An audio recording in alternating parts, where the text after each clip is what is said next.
You will now choose a class. Fighter, mage, thief, or Jew. A mage is like a wizard, only not as cool. You look sneaky enough to be a thief. Jew, huh? So I guess we'll never really be friends. I never really watched South Park growing up, especially with my mother always being super strict on what I would watch or play.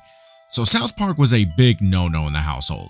I did, however, get away with watching the South Park movie because as a kid, I just couldn't stop complaining about how I wouldn't be able to watch it, and then she finally caved in. The movie didn't change me as a human being or damage me like she thought it would, but it certainly had some shocking moments for me as a child, considering that I never knew that you could make an animation show not for children. As a kid, I always thought of anything animated was meant for children. That definitely changed once I got to South Park. As I grew older, I still never found myself really watching a show. Not that I thought it wasn't any good, I was just watching other things and it passed me by. I did hear about this video game though, and how much people really enjoyed it. It took me forever to get around to playing it, but now after beating it, I want to give my thoughts on South Park: The Stick of Truth. The decision to keep it 2D like the show I thought was a great choice here because it makes you feel like you are a part of the show with the character that you created, which I really enjoyed doing. Your character doesn't speak, which is unfortunate, but the other characters actually acknowledge this and poke fun at it, which is very funny. We've got some money for you on the kitchen counter, sweetie. Just be back before it gets dark. Yeah, we love you too. And that's where this game excels in, at being downright hilarious. The amount of moments that occur that has me with my jaw dropped is absurd, and I loved every moment of it. There are some absolutely ridiculous moments that make me roll my eyes because sometimes I do feel like that they are just trying to be as ridiculous as possible simply for shock value. But at the end of the day, I feel like it all worked out because I thoroughly enjoyed it. Now, the story is about you being a new kid in town that gets recruited by Cartman to join them in their live-action roleplay. There is an object known as the Stick of Truth that gets stolen, and it's your job to help and get it back. Throughout your journey, you will come across different groups and factions that include multiple characters from the show that you'll recognize. You can make choices throughout the story as well, kind of like an RPG, but they are very minor and don't really have too much of an effect on the story, at least from what I was able to tell. The music is also ironically very good, and I loved listening to it as it is meant to make you feel like you are in this make-believe world that you and your friends in South Park created. The game is turn-based, which may not appeal to some people, but I think it worked out very well here, and especially with it being live-action roleplay,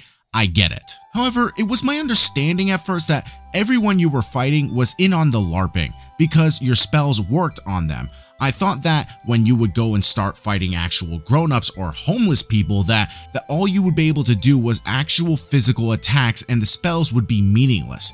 But it all still works no matter who you fight. I think it would have been better or an interesting way to incorporate that somehow, because how are spells just a thing that work in this world if in these kids' heads it's meant to be pretend? I know I really shouldn't be asking about realism in a game that makes rats turn into literal Nazi zombies, but moving on. I do like how the turn-based combat isn't really the only way that you can attack your enemies. There are moments in the explorable world that provide opportunities for you to attack your opponents to either completely defeat them, poison them, or make sure to get the first attack before combat begins. You do have abilities that you can upgrade and skills that you can unlock by obtaining new friends around the map. The more friends you make, the more skills you can unlock. During combat, you have a companion along your side as well that you can swap out at any time. They come with their own attacks and abilities that are very fun to learn and use along your journey. There are plenty of side quests that you can complete as well that allow you to meet more familiar characters and earn XP. This game surprisingly gives you a lot to do. The best part of playing a game that doesn't take itself seriously are the moments where the game can completely switch it up on you. Papers appear to be in order.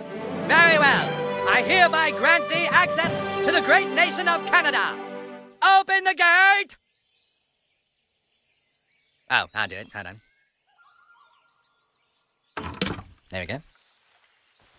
Like if you end up in Canada, it all of a sudden turns into an old school top-down perspective, just leaning more into the joke that Canada is so much different from us. So yeah, I really enjoy the Stick of Truth. I did hear from numerous friends and sources that the follow-up Fractured But Whole is a disappointment compared to this one, but I'll give my thoughts on that when I actually decide to get to play it. So if you're a fan of South Park and enjoy video games such as these, I think you're gonna have yourself a great time here.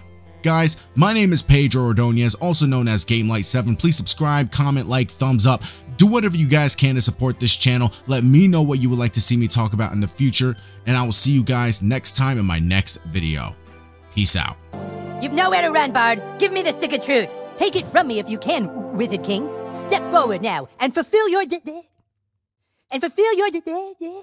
Step forward now and fulfill your Step forward now and fulfill your Your Step forward now and fulfill your Step forward now and fulfill your destiny.